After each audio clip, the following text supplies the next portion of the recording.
Assalamualaikum warahmatullahi wabarakatuh. Perkenalkan, nama saya Isma Hawariyah, NIM 2342014043 dari Prodi Bimbingan dan Konseling Islam, Fakultas Usuluddin Adab dan Dakwah, Universitas Islam Negeri Sultan Haji Muhammad Idris Samarinda. Nah, baik teman-teman, di sini saya akan mempresentasikan materi selanjutnya dari mata kuliah Psikologi Perkembangan yang mengenai pengaruh keturunan pada perkembangan. Kita langsung saja ya. Nah, di materi ini kita akan membahas perkembangan manusia dari perspektif keturunan, yang mana dengan tujuan untuk menentukan bagaimana genotip seseorang. Nah, genotip sendiri merupakan gen yang diwarisi oleh seseorang yang diekspresikan sebagai fenotip, yaitu karakteristik yang dapat diamati atau diukur. Nah, pertama kita akan meneliti bagaimana informasi keturunan ditularkan dari orang tua kepada anak-anak mereka dan bagaimana mekanisme keturunan menjadikan kita individu yang unik. Nah, kemudian kita akan meninjau bukti kontribusi keturunan terhadap atribut psikologis yang penting seperti kecerdasan, kepribadian, kesehatan mental, dan pola perilaku.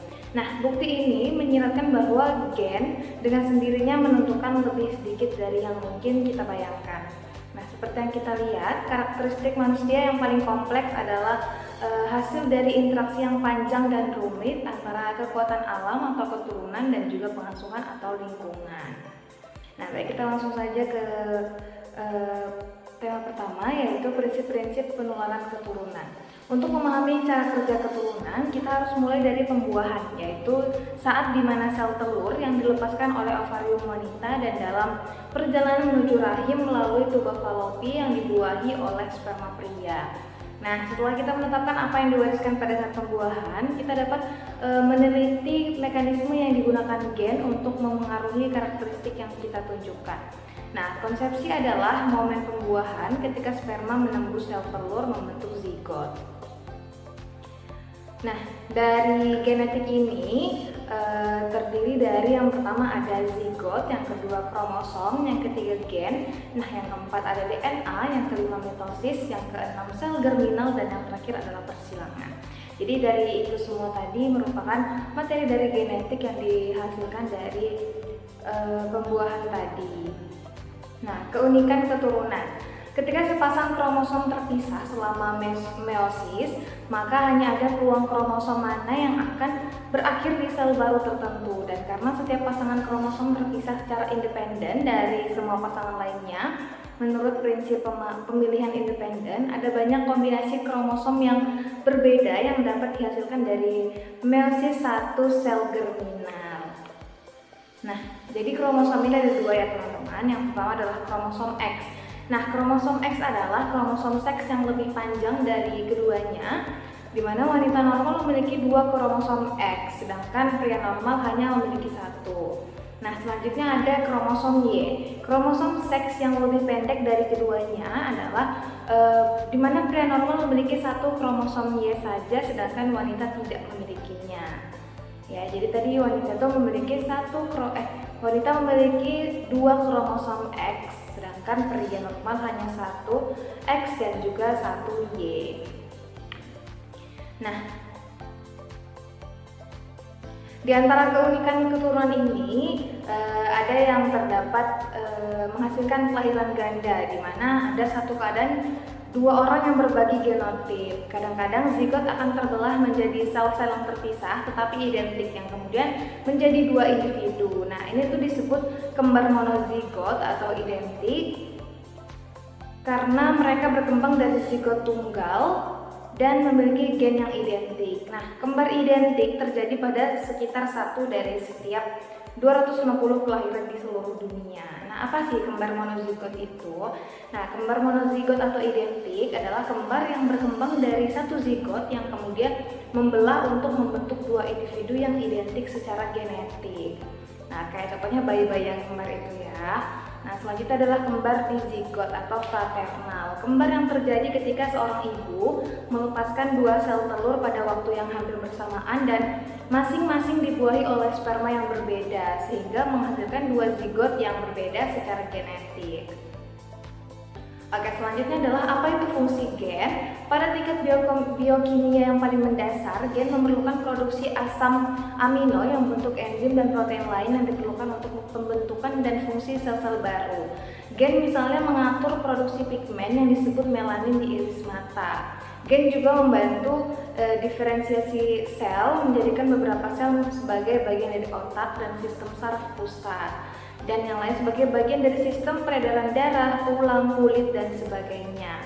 Faktor lingkungan jelas memengaruhi cara kerja gen juga. Nah, selanjutnya adalah bagaimana gen itu diekspresikan. Ada 4 pola utama ekspresi genetik. Nah, yang pertama adalah pewarisan dominan atau resesif sederhana, yang kedua kodominansi, yang ketiga pewarisan terkait jenis kelamin, dan yang terakhir adalah pewarisan poligenik atau multigen. Nah, selanjutnya adalah pola pewarisan gen tunggal.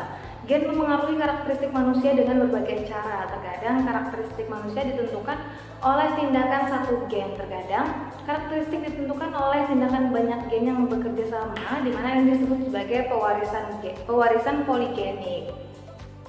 Dari sana kita dapat beralih untuk memahami mekanisme yang bekerja ketika banyak gen berinteraksi untuk memengaruhi karakteristik. Jadi tugas kita yang pertama adalah memeriksa pola pewarisan gen tunggal. Nah, selanjutnya adalah gangguan keturunan. Jadi dari genetik ini bisa juga menurunkan gangguan keturunan. Yang pertama ada kelainan kromosom seks, lalu ada kelainan autosom, di mana biasanya itu menghasilkan anak yang Down syndrome. Nah, yang terakhir ada kelainan genetik. Selanjutnya adalah bagaimana memprediksi, mendeteksi, dan mengobati gangguan keturunan. Nah, pada tahun-tahun sebelumnya, banyak pasangan yang kerabatnya terkena gangguan keturunan enggan memiliki anak karena takut akan melahirkan anak yang tidak normal. Nah, saat ini ada beberapa pilihan untuk memprediksi apakah pasangan itu beresiko untuk mengalami gangguan keturunan, dan sehingga bisa memilih untuk mendeteksi gangguan keturunan tersebut sebelum lahir, dan pilihan untuk pengobatan medis, dan juga yang dilakukan baik sebelum lahir maupun setelah lahir. Nah, pilihan-pilihan ini membantu menghilangkan ketakutan akan hal yang tidak diketahui. Jadi nanti pasangan yang ingin memiliki anak bisa memutuskan akan melanjutkan program memiliki anaknya atau tidak.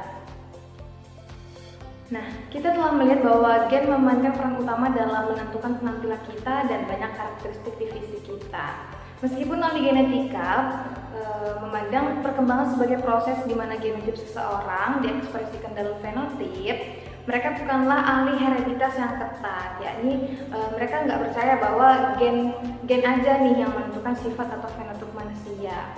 Nah, mereka juga mengakui bahwa lingkungan ini juga mempengaruhi suatu karakter seseorang, jadi nggak cuma dari gen aja. Nah, yang terakhir adalah metode untuk mempelajari pengaruh keturunan. Nah, ahli genetika perilaku menggunakan 2 strategi utama untuk menilai kontribusi keturunan terhadap perilaku. Yang pertama ada pembiakan selektif, dan yang kedua ada studi keluarga. Nah, masing-masing pendekatan ini berupaya untuk menentukan heritabilitas berbagai atribut, yaitu jumlah variasi dalam suatu sifat atau kelas perilaku dalam populasi tertentu yang disebabkan oleh faktor keturunan. Nah, ya itulah teman-teman materi tentang pengaruh keturunan pada perkembangannya, di mana genetik itu sangat berpengaruh besar dalam menentukan masa depan seorang anak. Nah, mungkin cukup sekian presentasi dari saya, kurang lebihnya mohon maaf. Saya akhiri, wassalamualaikum warahmatullahi wabarakatuh.